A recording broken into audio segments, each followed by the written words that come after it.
میں اس کو ضروری سمجھتا ہوں کہ یہاں پر کچھ امپورٹنٹ چیزیں ڈسکس کی جائیں. کچھ میں آج کے دور کے علماء کے بڑے کرٹیکل ریفرنسز بھی انشاءاللہ HD کیمرے میں دکھاؤں گا تاکہ لوگوں کو حقیقت پتہ چلے کہ بزرگوں کے نام کے اوپر ان کے ماننے والے لوگ اپنی پبلک کو کس طرح دھوکہ دے رہے ہیں اور ان کی کس قسم کی جھوٹی پکچر جو ہے وہ پیش کر رہے ہیں، حالانکہ ان کی اصل پکچر ان کی اپنی کتابوں میں کچھ اور ہے.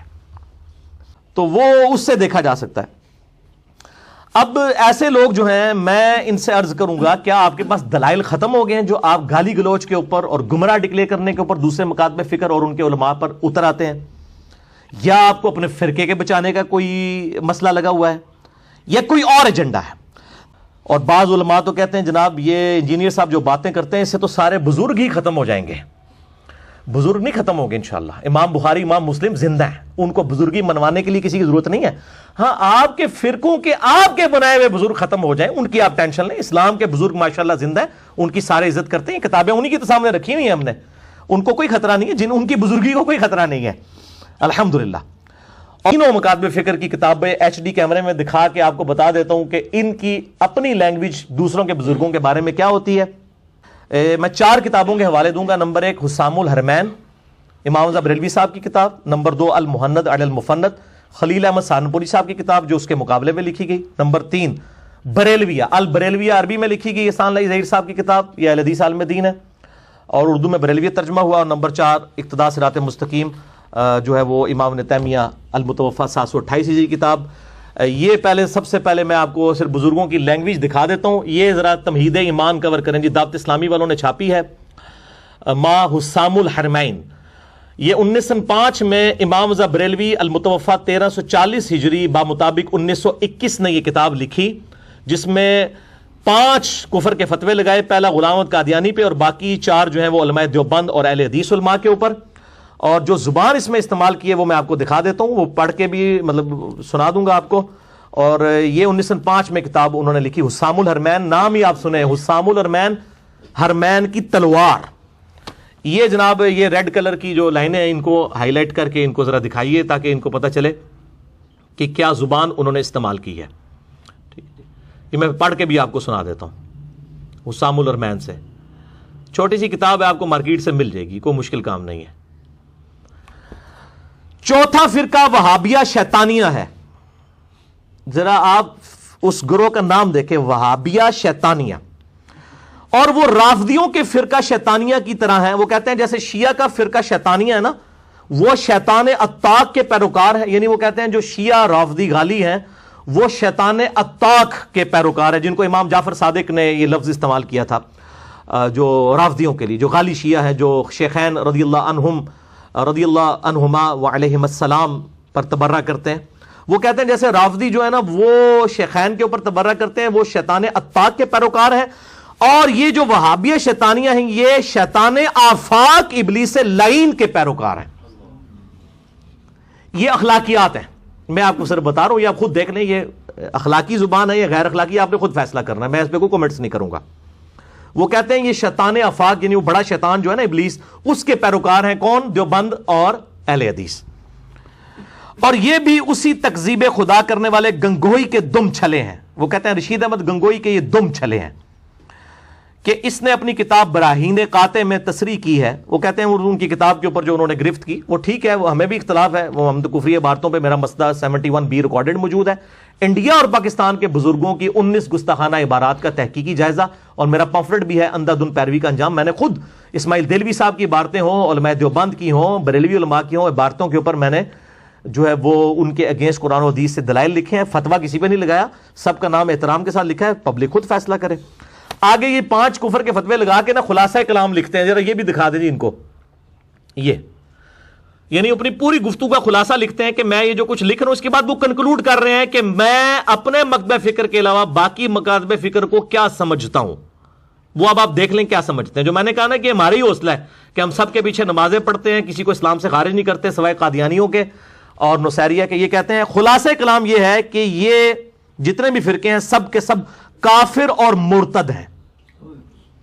یعنی احمد بریلوی صاحب لکھا کہ دیوبند اور اہل حدیث کافر بھی ہیں، مرتد ہیں. مرتد کا مطلب ہے اسلام چھوڑ گئے، یہ واجب القتل ہے. مرتد کا مطلب یہ ہے. اور یہ اجماع امت ہے کہ یہ اسلام سے خارج ہے. وہ اجماع امت سے مراد ان کے اپنے مکتب فکر کا اجماع ہے, یہ آپ دیکھ لیں. اور بے شک بزازیہ اور فتاوی خیریہ اور مجموع الانہر اور در مختار وغیرہ کتابوں میں جو ہے وہ ایسے کافروں کے حق میں فرمایا گیا جو ان کے کفر اور عذاب میں شک کرے وہ خود بھی کافر. یعنی ہم جتنے یہاں بیٹھے ہوئے ہیں سب کے سب کافر, کیونکہ ہم تو کسی کی تکفیر نہیں کرتے. اور شفا شریف میں ہے کہ ہم اسے کافر کہتے ہیں جو ایسے کو کافر نہ کہے جس نے ملت اسلام کے سوا کسی ملت کا اعتقاد کیا یا ان کے بارے میں توقف کرے یا شک لائے, وہ ملت سے باہر نکال دیے جناب. تو یہ میں نے آپ کو دکھا دیا. اب یہ 1905 میں کتاب لکھی گئی, اس کے جواب میں خلیل احمد سہارنپوری, شیخ ذکریہ صاحب جو انہوں نے فضائل اعمال لکھی, ان کے پیر و مرشد نے کتاب لکھی المہند علی المفند 1906 میں. وہ تھا ہند کی, وہ ہرمین کی تلوار, یہ ہے ہند کی تلوار علی المفند, سٹھیائے ہوئے بابے کے سر پہ. سٹھیا ہوا بابا کسے کہا؟ حامزہ بریلوی صاحب کو. ٹھیک ہے, المہند علی المفند, ہند کی تلوار سٹھیائے ہوئے بابے پر, جس نے حسام الارمین لکھی ہے. اس میں ماشاءاللہ دیکھیں انہوں نے پھر جو زبان استعمال کی ہے وہ ماشاءاللہ دیکھیں آپ. یہ ذرا دکھائیے جی ان کو. پہلے اور 26 سوالات عربی میں ہوئے ان سے. یہ پہلے تو یہ کتاب کا ٹائٹل دکھائیں جی ان کو. یہ آپ کو مارکیٹ سے عام مل جائے گی, المہند علی المفند. یہ ٹیکسٹ بک ہے دیوبند مکتبہ فکر کی. 26 سوالات عربی میں. اس وقت کے صوفی عرب علماء نے ان سے پوچھے کہ بھئی حامزہ بریلوی صاحب نے تو ہمیں, انہوں نے تو حامزہ بریلوی صاحب کو مجدد ڈکلیئر کر دیا تھا. یہ 1925 سے پہلے کے بعد ہے, جب اہل حدیثوں کے آنے سے پہلے کی. تو انہوں نے کہا کہ آپ لوگ تو بڑے گمراہ ہوئے, ہمیں تو حامزہ بریلوی صاحب نے بتایا ہے. تو پھر 26 سوال عربی میں کیے کہ تم تو وہابی ہو. انہوں نے کہا نہیں ایسی کوئی وہابی نہیں, وہابیوں تو مسلمان ہی نہیں سمجھتے. یہ دکھائیں جی ان کو, یہ ہے, یہ اس کو کور کریں. یہ جو ریڈ لائن ہے المہند علی المفند, ہند کی تلوار سٹھیائے ہوئے بابے کے سر کے اوپر. اس میں ذرا آپ لینگویج دیکھ لیجئے گا, پھر آپ کو پتہ چل جائے گا کہ انہوں نے کیا زبان استعمال کی ہے. ٹھیک ہے جی.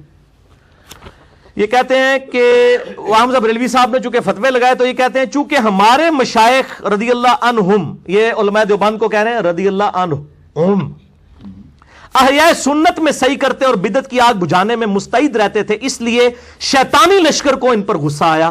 یعنی بریلوی علماء کو اور حامزہ بریلوی صاحب کا شیطانی لشکر, انہوں نے بھی شیطان کا, انہوں نے شیطان, اور ان کے کلام میں تعریف کر ڈالی. وہ کہتے ہیں ہم نے تو یہ گستاخیاں کی نہیں, اس نے خود سے بنا دی, اور ان پر بہتان باندھے, طرح طرح کے افطراء اور خطاب وہابیت کے ساتھ متہم کیا. مگر حاشا کہ وہ ایسے ہوں, بلکہ بات یہ ہے کہ یہ سنت اللہ ہے کہ جو خواص اولیاء میں ہمیشہ جاری رہی ہے. چنانچہ اللہ تعالیٰ اپنی کتاب میں فرماتا ہے کہ اور اسی طرح ہم نے ہر نبی کے دشمن بنائے جن و انس کے شیاطین. وہ کہتے ہیں جیسے قرآن میں ہے نا کہ نبیوں کے دشمن جنوں اور انسانوں میں ہوتے ہیں شیاطین, اس طرح ہمارے جو اولیاء دیوبند رضی اللہ عنہم ہیں ان کے دشمن شیاطین اور جنوں اور انسانوں میں حامزہ بریلوی اور ان کے پیروکار ہیں. یہ انہوں نے کہا. اچھا جی, اب 12ویں سوال کے جواب میں وہ کہتے ہیں ان سے پوچھا گیا کہ اہل حدیثوں کے بارے میں آپ کا کیا خیال ہے. آج تو یہ بھائی بنے ہوئے نا ریالوں کے چکر میں, آپ دیکھیں ادھر انہوں نے اہل حدیثوں کا یہ خارجی ہیں, اور خارجی کا مطلب ہے دوزخ کے کتے. یہ ان کو انڈر لائن کرے جی, یہ والا جو ہے, یہ والی لائنیں صرف دکھائے. 12ویں سوال کے جواب میں ورڈ بائی ورڈ میں آپ کو پڑھ کے سناتا ہوں, آپ حیران ہو جائیں گے کہ زبان کیا استعمال کرتے ہیں. اور یہ ظاہر ہے کوئی اہل علم ہی اتنی ثقیل زبان استعمال کر سکتا ہے, ہمارے جیسے لوگ تو استعمال ہی نہیں کر سکتے.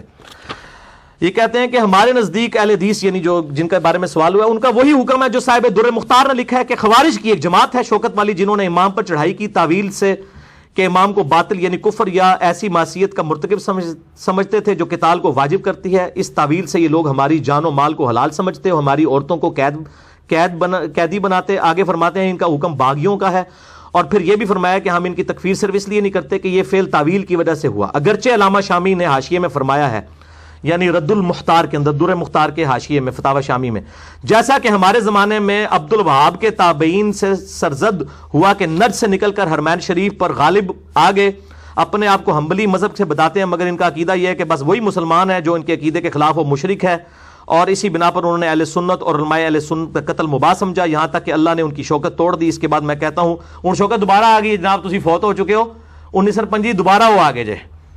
اچھا جی, ہوں تک بھی ہوئی نے. اور اس کا تابع کوئی شخص بھی ہمارے کسی سلسلہ مشائخ میں نہیں, نہ تفسیر و فقہ حدیث کے علمی سلسلہ میں, نہ تصوف میں. وہ کہتے ہیں ہم کسی وہابی کو اپنے کوئی بزرگ نہیں مانتے ہیں. یہ انہوں نے کہا. اب احسان اللہ ظہیر صاحب, یہ تو دیوبند کی تھی, یہ جناب احسان اللہ ظہیر صاحب جو ہیں یہ انہوں نے البریلویہ کتاب لکھی, اہل حدیث کے بہت بڑے عالم دین, فوت ہو چکے ہیں, اور یہ اردو میں اس کا ترجمہ ہوا 1988 کے اندر. یہ البریلویہ کتاب، اس کے اندر تو خیر اس کے اوپر تو 1 گھنٹہ علیحدہ سے بولا جا سکتا ہے. جو زبان انہوں نے استعمال کیا مذہب بریلوی صاحب کے بارے میں، صرف میں آپ کو ذاتیات والی بات بتاتا ہوں کہ یہ اب ان دونوں پیجز کو اکٹھے ہی آپ کور کر دیں تاکہ ٹائم بچ جائے، کہ انہوں نے کس طرح ذاتی حملے کی ہیں، یعنی علمی دلائل کو بالائے طاق رکھتے ہوئے بالکل ذاتیات کے اوپر بات کی ہے. یہ تو آپ خود پڑھ کے بھی دیکھ سکتے ہیں، اس کا آپ مقدمہ ہی پڑھ دیں تو آپ کو پوری انٹینسٹی فیل ہو جائے گی. جی ٹھیک ہے جی. یہ لکھتے ہیں کہ جناب احمد رضا بریلوی کا رنگ نہایت سیاہ تھا، ان کے مخالفین انہیں اکثر چہرے کی سیاہی کا تانا دیا کرتے تھے. یہ دیکھ لیں، یہ اسی طریقے سے ہے کہ آپ کوئی یعنی حضرت بلال حبشی رضی اللہ تعالیٰ عنہ کے بارے میں یہ لکھنا شروع کر دیں. ان کے خلاف لکھی جانے والی یہ کتاب کا نام ہی التین اللازب علی الاسود الکاذب. وہ کہتے ہیں ان کے خلاف ایک کتاب لکھی گئی ہے کہ چپکی ہوئی مٹی کالے چہرے والے کے منہ پر. وہ کہتے ہیں یہ چیز بتا رہی ہے کہ احمد بریلوی صاحب کتنے کالے تھے، اور انہوں نے اپنا چہرہ خود بنایا سی، اللہ نے بنایا سی. پھر لکھتے ہیں کہ جناب احمد رضا نحیف و نزار تھے، درد گردہ اور دوسری کمزور کر دینے والی بیماریوں میں مبتلا تھے، کمر کی درد کا شکار رہتے تھے. اس طرح یہ علمی باتیں ہو رہی ہیں جناب، علمی باتیں. اسی طرح سر درد اور بخار کی شکایت بھی عموماً رہتی تھی. ان کی دائیں آنکھ میں نقص تھا، اس میں تکلیف رہتی تھی اور وہ پانی اتر آنے سے بے نور ہوگی. طویل مدت تک اس کا علاج کراتے رہے مگر وہ ٹھیک نہ ہو سکی. ایک مرتبہ ان کے سامنے کھانا رکھا گیا، انہوں نے سالن کھا لیا مگر چپاتیوں کو ہاتھ تک نہ لگایا. ان کی بیوی نے کہا کیا بات ہے، تو انہوں نے جواب دیا مجھے تو روٹیاں نظر ہی نہیں، حالانکہ وہ سالن کے ساتھ ہی رکھی ہوئی تھی. یہ علمی باتیں ہو رہی ہیں جی، علم کی دنیا ہے یہ، آپ دیکھ لیں. جناب بریلوی نسیان میں بھی مبتلا تھے، ان کی یاداشت کمزور تھی. ایک دفعہ اینک اونچی کر کے ماتھے پر رکھ لی، گفتگو کے بعد تلاش کرنے لگے، اینک نہ ملی اور بھول گئے کہ اینک ان کے ماتھے پر ہے. کافی دیر پریشان رہے، اچانک ان کا ہاتھ ماتھے پر لگا تو اینک ناک پر آ کر رک گئی، تب پتہ چلا اینک تو ماتھے پر تھی. یہ علمی باتیں ہو رہی ہیں، آپ ذرا دیکھ لیجئے کہ یہ مطلب ہماری یعنی علماء کی اپروچ ہے. اچھا، یہ آپ نے بریلویت کتاب میں یعنی پہلا حوالہ دیکھا. اس کے بعد سیدہ عائشہ کے حوالے سے ان پہ جھوٹ باندھا گیا کہ انہوں نے کوئی ان کی گستاخی میں اشعار لکھے، حالانکہ وہ ہدایت بخشش میں موجود ہی نہیں ہے. اور ایک پرنٹنگ میں کسی نے ویسے شامل کیے تھے، بعد میں اعلان برات آیا کہ بھی سیدہ عائشہ کے بارے میں انہوں نے بات نہیں کی، بلکہ مصطفیٰ جان رحمت پہ لاکھوں سلام میں تو امہات المومنین کی شان میں اشعار موجود ہے. اس کے بعد یہ ذرا دیکھیں، یہ والا پیج صرف کور کریں جی. یہ والا بالکل سراسر جھوٹ لکھا اور یہ کہا کہ امام رضا بریلوی صاحب جو ہیں یہ چھپے ہوئے رافضی تھے. آپ تمہید ایمان میں اور جو کتاب حسام الارمین میں پڑھ چکے کہ انہوں نے تو اہل حدیث دیوبند کو یہ تانا دیا ہے کہ تم لوگ رافضی ہو. وہ رافضی ہونے کو خود کہاں صحیح سمجھتے تھے. احکام شریعت میں امام رضا بریلوی صاحب سے پوچھا گیا کہ نبی علیہ السلام کے بعد امت میں سب سے افضل کون ہے، تو انہوں نے کہا سیدنا ابوبکر صدیق رضی اللہ تعالیٰ عنہ. بلکہ میں اب اس ٹاپک پہ نہیں جانا چاہتا کہ کئی معاملات میں انہوں نے تو امیر شام حضرت معاویہ ابن ابی سفیان رضی اللہ تعالیٰ عنہ کا بھی ضرورت سے زیادہ دفاع کیا ہے احمد بریلوی صاحب نے. تو یہ کون سا رافضی ہے جو حضرت امیر معاویہ کا دفاع کرتا ہے اور ضرورت سے زیادہ، اور اس میں جھوٹی روایتوں کا بھی سہارا لیا گیا. پھر ان کے آگے جو پوتا شاگرد تھے مفتی احمد جہاں نعیمی صاحب، انہوں نے تو پھر پوری کتاب بھی لکھ دی. تو جھوٹا الزام ہے. یہ لکھتے ہیں کہ احمد بریلوی صاحب نے مسلمانوں میں شیعہ مذہب سے ماخوذ عقائد کی نشر و اشاعت میں بھرپور کردار ادا کیا. کوئی ظاہری شیعہ اپنے اس مقصد میں اتنا کامیاب نہ ہوا جتنا کامیابی احمد بریلوی صاحب کو ملی.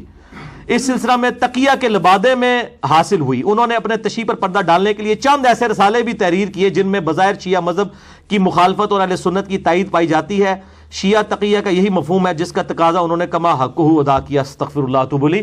انہوں نے رد الرافضہ جو کتاب لکھی ہے اس میں اہل تشیع کے اوپر کفر کے فتوے لگائے ہوئے ہیں، خلاف نہیں لکھی، کفر کے فتوے لگائے ہوئے ہیں. اتنا وہ غلو کرنے والے تھے شیعہ کے مسئلے میں، اور انہوں نے پکڑے ان کو کھاتے میں ڈال دیا.